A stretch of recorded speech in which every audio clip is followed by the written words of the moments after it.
there's a blurry line between rough cuts and fine cuts. It's kind of arbitrary when you decide to call it a different term.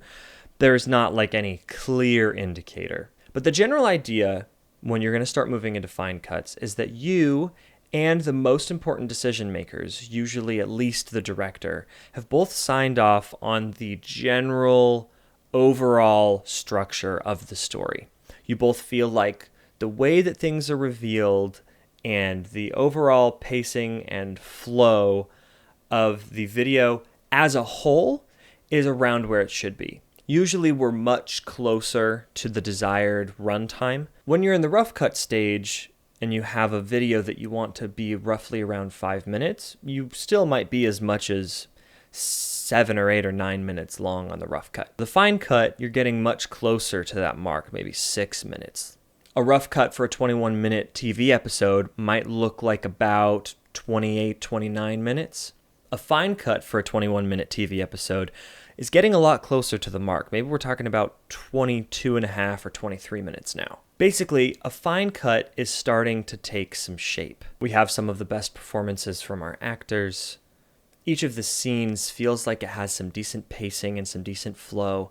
Some moments of emotion are starting to emerge. We're starting to get placeholder visual effects. We're putting in placeholder graphics. The viewer is starting to have to use a little bit less imagination because rather than simply suggesting a story, we're starting to have a bit of a story. While the rough cut phase is all about bulk structural change and looking at the story from a holistic perspective, the fine cut phase is about continuous refinement down to the frame. So of course, we're constantly keeping the overall structure of our video in mind, and we're still absolutely able to make structural changes if we realize that we need them.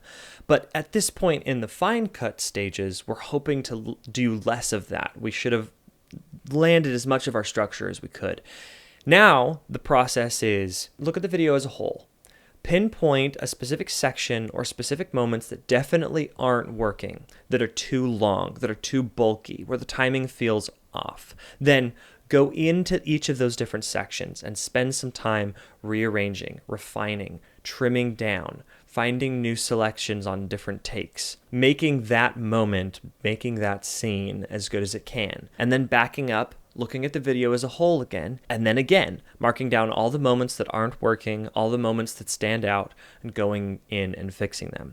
It's a process of watching through your video and making markers or taking notes on everything that is not working, trying to pinpoint what's not working, and then going in and workshopping it as much as you need to. Wrestle with the takes, rearrange items if needed, trim down the fat. You'd be surprised how much of a difference just 1 or 2 frames can make. When you're a new editor, you may not notice it as much, but eventually you'll start to get an eye for when frames are wrong, when frames are messing up your timing. The fine cut phase is basically continuous refinement and polishing over and over and over and over again. Watch, take notes on what's wrong, go and fix all of those individual moments, come back and watch again and repeat the process. The goal with the fine cut phase is to eliminate any reason to have any notes. Watch through. If anything bothers you at all, if anything is not lining up, if anything is not looking right, take a note of it. Go in and fix it. Now is the time to do that.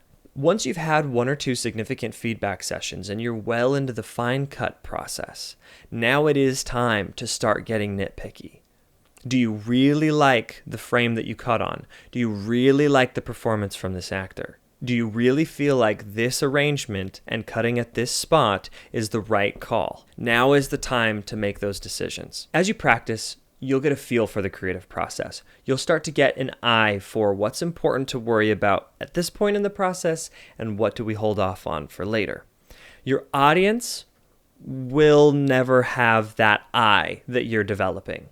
What they see is what they get, and what they experience is all that they know from this video. Good, well-produced videos should not require the use of imagination to fill in the gaps of what should have been in the video from the audience. It's your job to use your imagination as you're developing the story so that the video can get to a point where it now shows what the audience wants to experience. Refine, refine, refine. Edit it until you're happy with it, and then show it to your director and keep editing it until they're happy with it, and then show it to your client and keep editing it until they're happy with it.